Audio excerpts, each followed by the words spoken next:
19. Christian Apologetics. This was read to the Anglican Carmarthen Conference for Youth Leaders and Junior Clergy at Easter 1945. It was subsequently published in Undeceptions 1971 and later in Compelling Reason 1998. Some of you are priests and some are leaders of youth organizations. I have little right to address either. It is for priests to teach me, not for me to teach them. I have never helped to organize youth, and while I was young myself, I successfully avoided being organized. If I address you, it is in response to a request so urged that I came to regard compliance as a matter of obedience. I am to talk about apologetics.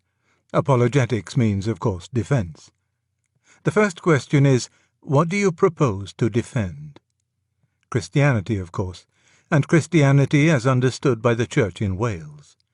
And here at the outset I must deal with an unpleasant business. It seems to the layman that in the Church of England we often hear from our priests doctrine which is not Anglican Christianity. It may depart from Anglican Christianity in either of two ways. One, it may be so broad or liberal or modern that it in fact excludes any real supernaturalism and thus ceases to be Christian at all. 2. It may, on the other hand, be Roman. It is not, of course, for me to define to you what Anglican Christianity is. I am your pupil, not your teacher. But I insist that wherever you draw the lines, bounding lines must exist, beyond which your doctrine will cease either to be Anglican or to be Christian. And I suggest also that the lines come a great deal sooner than many modern priests think. I think it is your duty to fix the lines clearly in your own minds, and if you wish to go beyond them, you must change your profession. This is your duty not specially as Christians or as priests, but as honest men.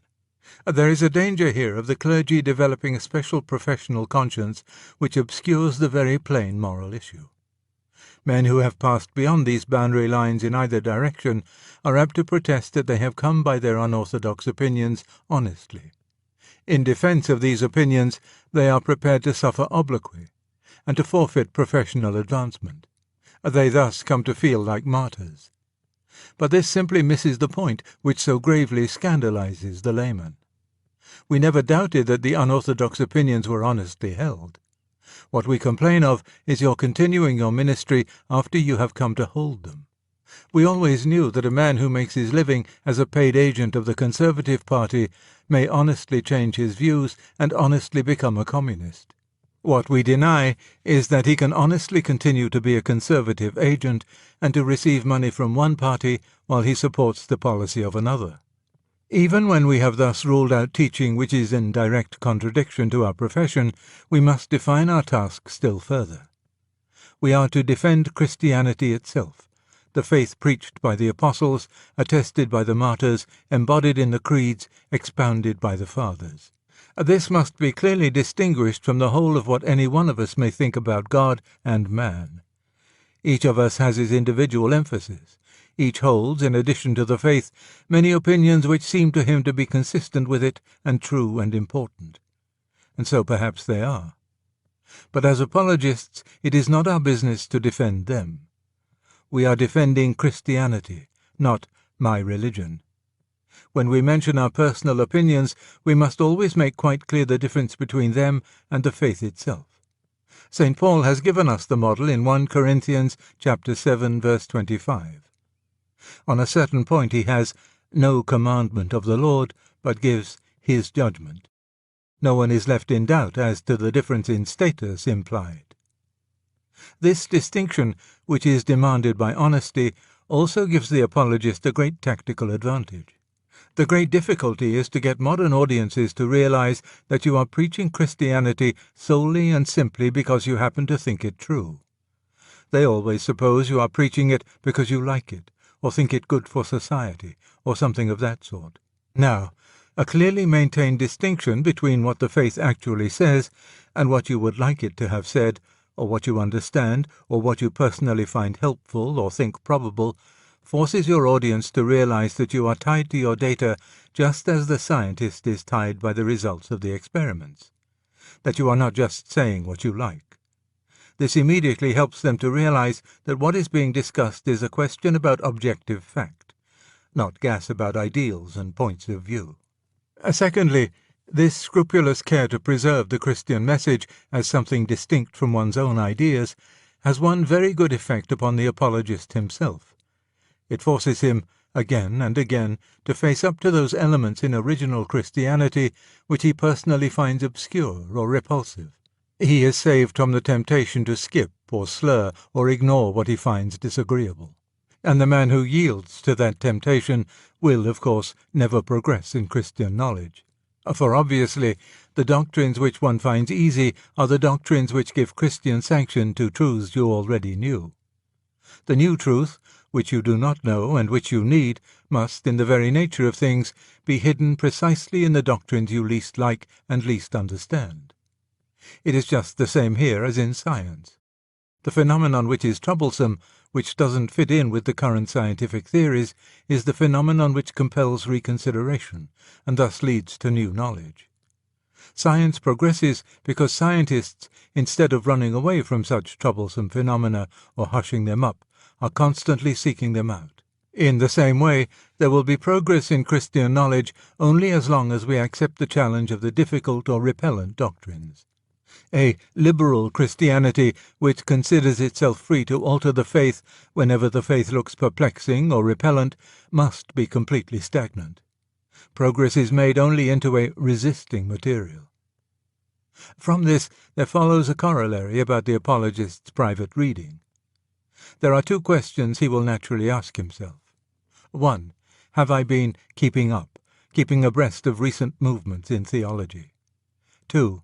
Have I stood firm, super monstratus vias, amidst all these winds of doctrine? Ephesians chapter 4, verse 14. I want to say emphatically that the second question is far the more important of the two. Our upbringing and the whole atmosphere of the world we live in make it certain that our main temptation will be that of yielding to winds of doctrine, not that of ignoring them. We are not at all likely to be hidebound. We are very likely indeed to be the slaves of fashion. If one has to choose between reading the new books and reading the old, one must choose the old. And not because they are necessarily better, but because they contain precisely those truths of which our own age is neglectful. The standard of permanent Christianity must be kept clear in our minds, and it is against that standard that we must test all contemporary thought. In fact, we must at all costs not move with the times. We serve one who said, "Heaven and earth shall move with the times, but my words shall not move with the times." Matthew chapter 24, verse 35, Mark chapter 13, verse 31, Luke chapter 21, verse 33. I am speaking so far of theological reading. Scientific reading is a different matter. If you know any science, it is very desirable that you should keep it up.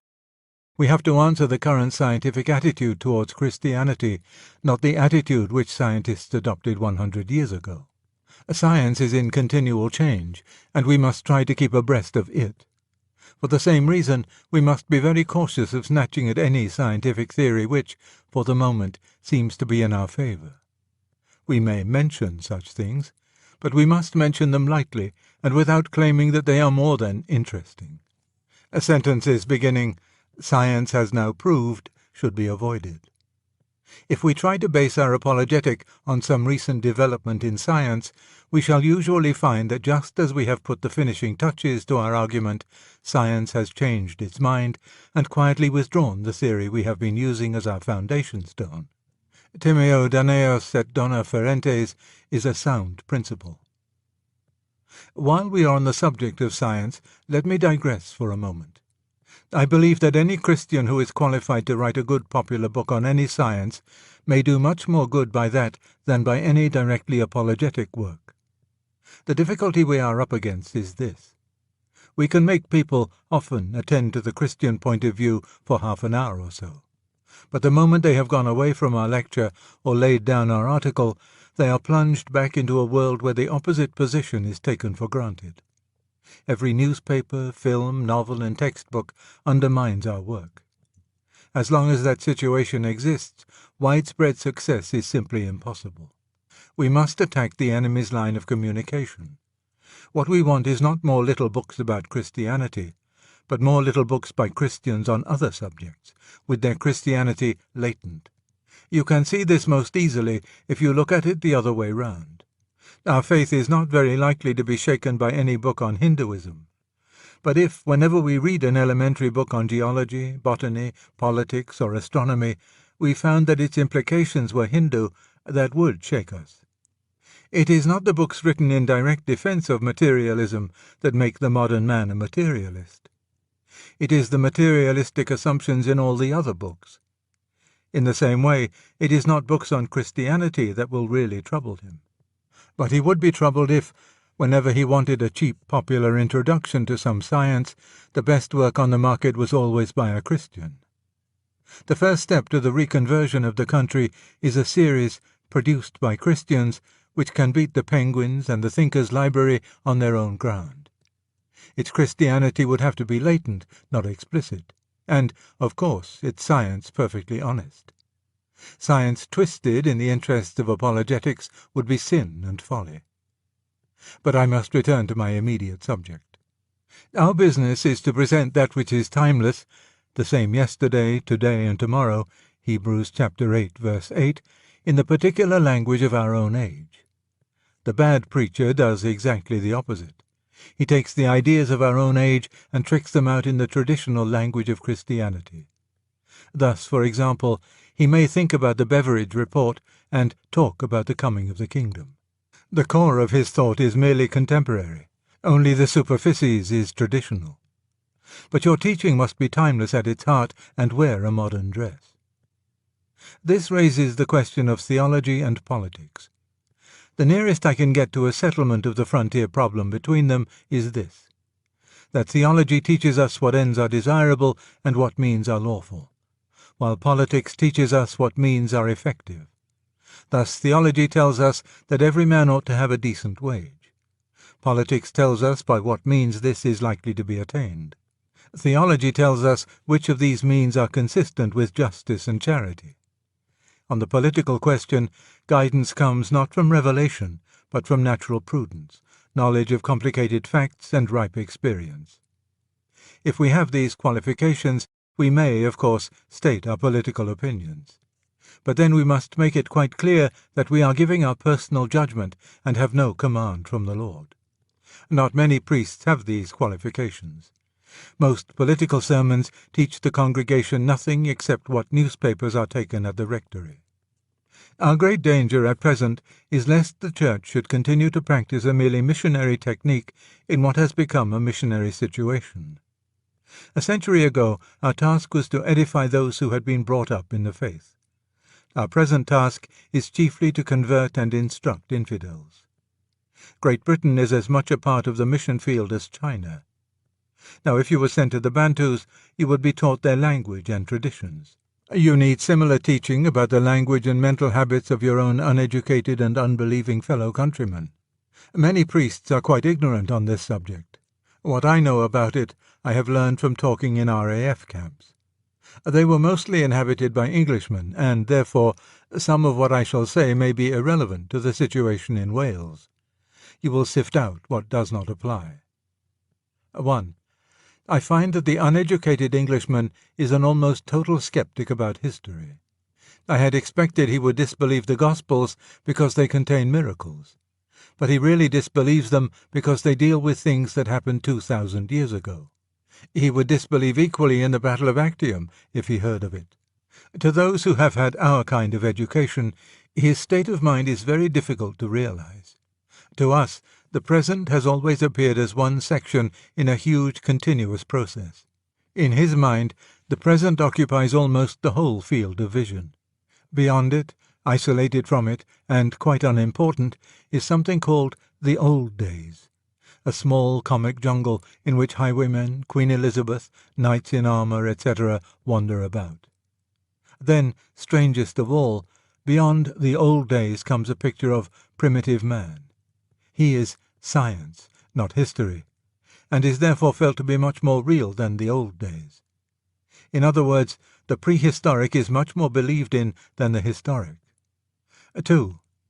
He has a distrust, very rational in the state of his knowledge, of ancient texts. Thus a man has sometimes said to me, "These records were written in the days before printing, weren't they?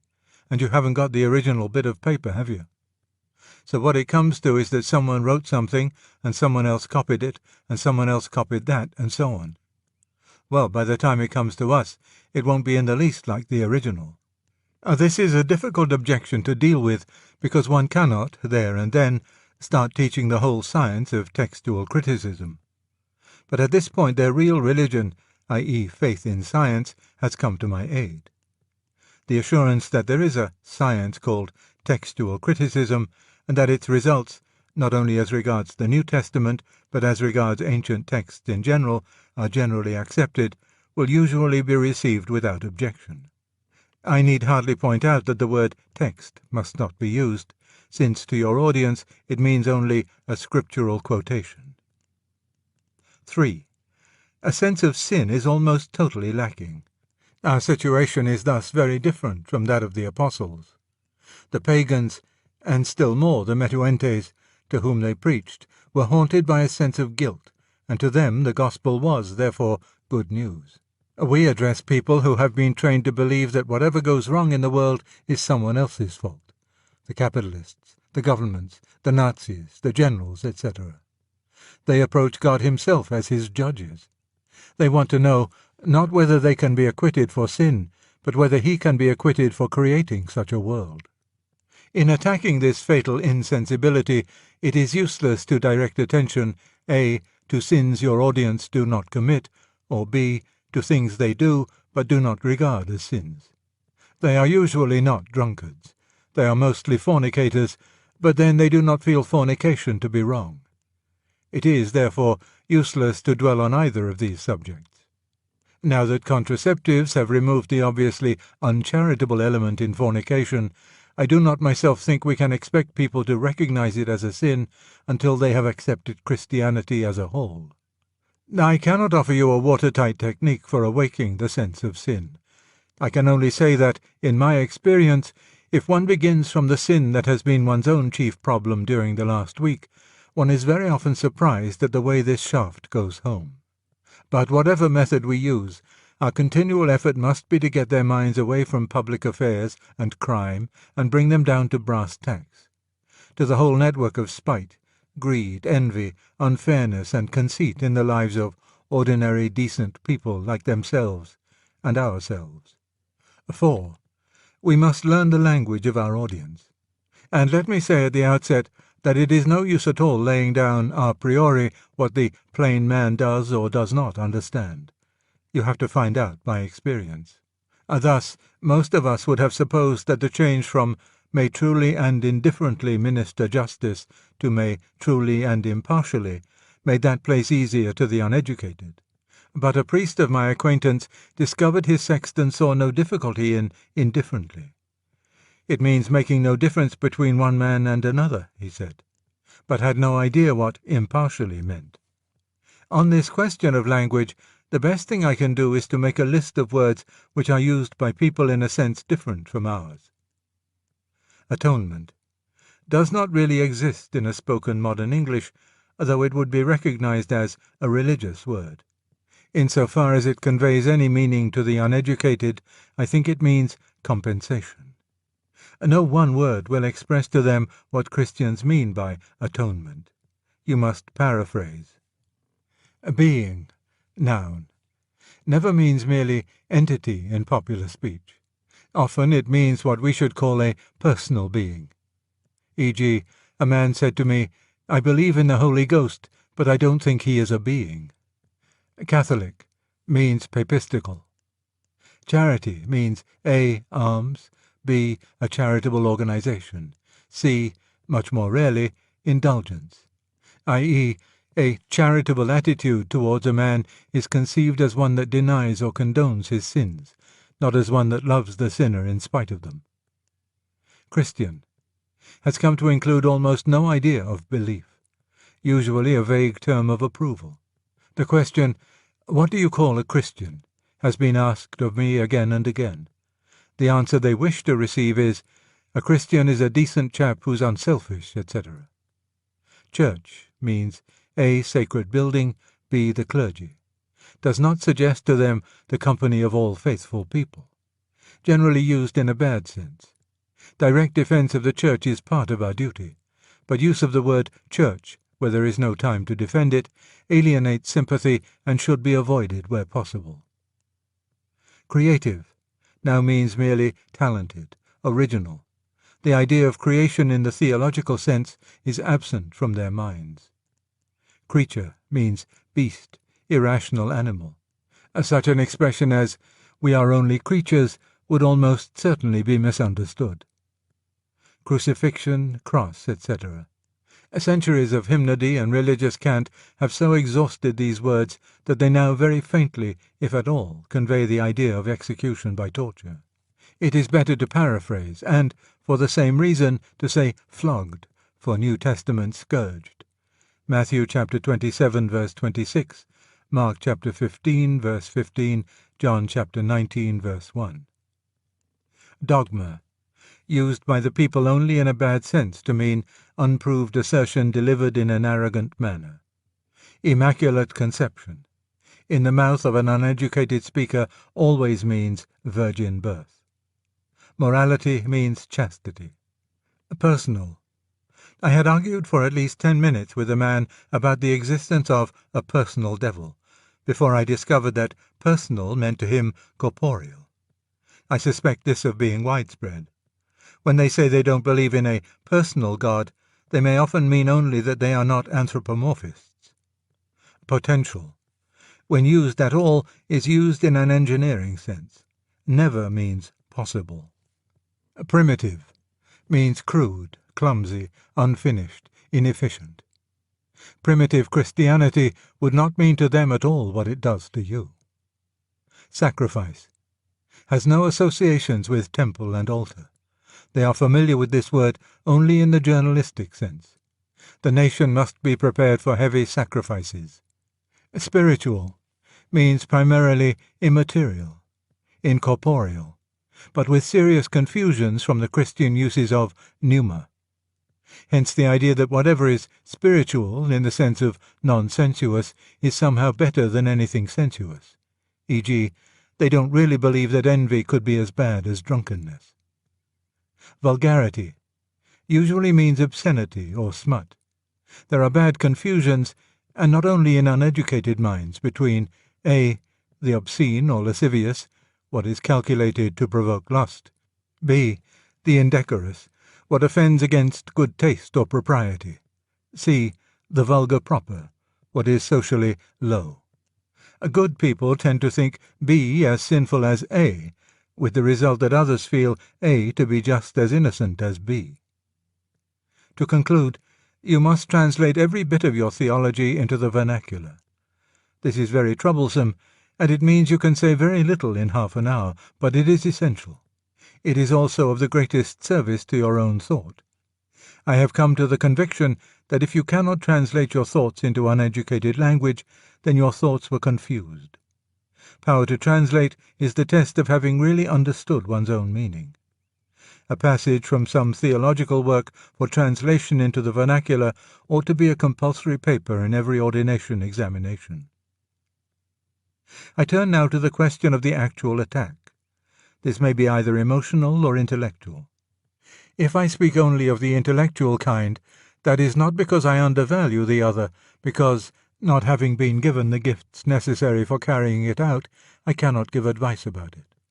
But I wish to say most emphatically that where a speaker has that gift, the direct evangelical appeal of the "come to Jesus" type can be as overwhelming today as it was 100 years ago. I have seen it done, preluded by a religious film and accompanied by hymn singing, and with very remarkable effect. I cannot do it, but those who can ought to do it with all their might. I am not sure that the ideal missionary team ought not to consist of one who argues and one who, in the fullest sense of the word, preaches. Put up your arguer first to undermine their intellectual prejudices, then let the evangelist proper launch his appeal. I have seen this done with great success. But here I must concern myself only with the intellectual attack. non omnia possumus omnes. And first, a word of encouragement. Uneducated people are not irrational people. I have found that they will endure and can follow quite a lot of sustained argument if you go slowly. Often, indeed, the novelty of it, for they have seldom met it before, delights them. Do not attempt to water Christianity down. There must be no pretense that you can have it with the supernatural left out. So far as I can see, Christianity is precisely the one religion from which the miraculous cannot be separated. You must frankly argue for supernaturalism from the very outset. The two popular difficulties you will probably have to deal with are these. 1. Now that we know how huge the universe is and how insignificant the earth, it is ridiculous to believe that the universal God should be specially interested in our concerns. In answer to this, you must first correct their error about fact. The insignificance of Earth in relation to the universe is not a modern discovery. Nearly 2,000 years ago, Ptolemy, Almagest, Book 1, Chapter 5, said that in relation to the distance of the fixed stars, Earth must be treated as a mathematical point without magnitude. Secondly, you should point out that Christianity says what God has done for man. It doesn't say, because it doesn't know, what he has or has not done in other parts of the universe. Thirdly, you might recall the parable of the one lost sheep. Matthew chapter 18, verses 11 to 14, Luke chapter 15, verses 4 to 7. If Earth has been specially sought by God, which we don't know, that may not imply that it is the most important thing in the universe, but only that it has strayed. Finally, challenge the whole tendency to identify size and importance. Is an elephant more important than a man, or a man's leg than his brain? 2. People believed in miracles in the old days because they didn't know then that they were contrary to the laws of nature. But they did. If St. Joseph didn't know that a virgin birth was contrary to nature, i.e., if he didn't yet know the normal origin of babies, why, on discovering his wife's pregnancy, was he minded to put her away? Matthew chapter 1, verse 19. Obviously, no event would be recorded as a wonder unless the recorders knew the natural order and saw that this was an exception. If people didn't know that the sun rose in the east, they wouldn't even be interested in its once rising in the west. They would not record it as a miraculum, nor indeed record it at all. The very idea of miracle presupposes knowledge of the laws of nature. You can't have the idea of an exception until you have the idea of a rule. It is very difficult to produce arguments on the popular level for the existence of God, and many of the most popular arguments seem to me invalid. Some of these may be produced in discussion by friendly members of the audience. This raises the whole problem of the embarrassing supporter. It is brutal and dangerous to repel him. It is often dishonest to agree with what he says. I usually try to avoid saying anything about the validity of his argument in itself, and reply, "Yes, that may do for you and me, but I'm afraid if we take that line, our friend here on my left might say," etc., etc. Fortunately, though very oddly, I have found that people are usually disposed to hear the divinity of our Lord discussed before going into the existence of God.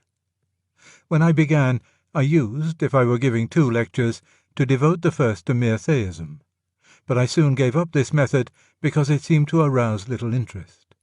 The number of clear and determined atheists is apparently not very large. When we come to the incarnation itself, I usually find that some form of the aut deus aut malus homo can be used. The majority of them started with the idea of the great human teacher, who was deified by his superstitious followers. It must be pointed out how very improbable this is among Jews, and how different to anything that happened with Plato, Confucius, Buddha, Muhammad. The Lord's own words and claims, of which many are quite ignorant, must be forced home. The whole case, on a popular level, is very well put indeed in Chesterton's Everlasting Man. Something will usually have to be said about the historicity of the Gospels. You who are trained theologians will be able to do this in ways which I could not. My own line was to say that I was a professional literary critic, and I thought I did know the difference between legend and historical writing. That the Gospels were certainly not legends. In one sense, they're not good enough. And that if they are not history, then they are realistic prose fiction of a kind which actually never existed before the 18th century. Little episodes such as Jesus writing in the dust, John chapter 8 verses 3 to 8, when they brought him the woman taken in adultery, which have no doctrinal significance at all, are the mark. One of the great difficulties is to keep before the audience's mind the question of truth. They always think you are recommending Christianity not because it is true, but because it is good. And in the discussion, they will at every moment try to escape from the issue, true or false, into stuff about a good society, or morals, or the incomes of bishops, or the Spanish Inquisition, or France, or Poland, or anything whatever. You have to keep forcing them back, and again back, to the real point. Only thus will you be able to undermine a. Their belief that a certain amount of religion is desirable, but one mustn't carry it too far. One must keep on pointing out that Christianity is a statement which, if false, is of no importance, and if true, of infinite importance. The one thing it cannot be is moderately important. B. Their firm belief of Article 18. Of course, it should be pointed out that, though all salvation is through Jesus, we need not conclude that he cannot save those who have not explicitly accepted him in this life. And it should, at least in my judgment, be made clear that we are not pronouncing all other religions to be totally false, but rather saying that in Christ whatever is true in all religions is consummated and perfected. But, on the other hand, I think we must attack, wherever we meet it, the nonsensical idea that mutually exclusive propositions about God can both be true. For my own part, I have sometimes told my audience that the only two things really worth considering are Christianity and Hinduism. Islam is only the greatest of the Christian heresies, Buddhism only the greatest of the Hindu heresies, real paganism is dead. All that was best in Judaism and Platonism survives in Christianity. There isn't really, for an adult mind, this infinite variety of religions to consider. We may, salva reverentia, divide religions as we do soups, into thick and clear.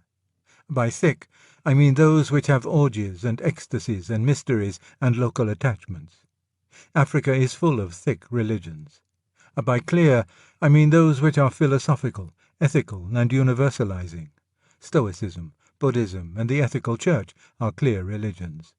And now, if there is a true religion, it must be both thick and clear. For the true God must have made both the child and the man, both the savage and the citizen, both the head and the belly.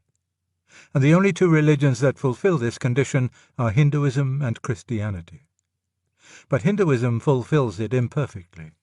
A clear religion of the Brahmin hermit in the jungle and the thick religion of the neighboring temple go on side by side. The Brahmin hermit doesn't bother about the temple prostitution, nor the worshipper in the temple about the hermit's metaphysic. But Christianity really breaks down the middle wall of the partition. It takes a convert from Central Africa and tells him to obey an enlightened universalist ethic. It takes a 20th century academic prig like me and tells me to go fasting to a mystery, to drink the blood of the Lord. The savage convert has to be clear, I have to be thick. That is how one knows one has come to the real religion. One last word. I have found that nothing is more dangerous to one's own faith than the work of an apologist. No doctrine of that faith seems to me so spectral, so unreal, as one that I have just successfully defended in a public debate. For a moment, you see, it has seemed to rest on oneself. As a result, when you go away from that debate, it seems no stronger than that weak pillar. That is why we apologists take our lives in our hands and can be saved only by falling back continually from the web of our own arguments, as from our intellectual counters, into the reality, from Christian apologetics into Christ himself. That also is why we need one another's continual help. Oremus pro invicem.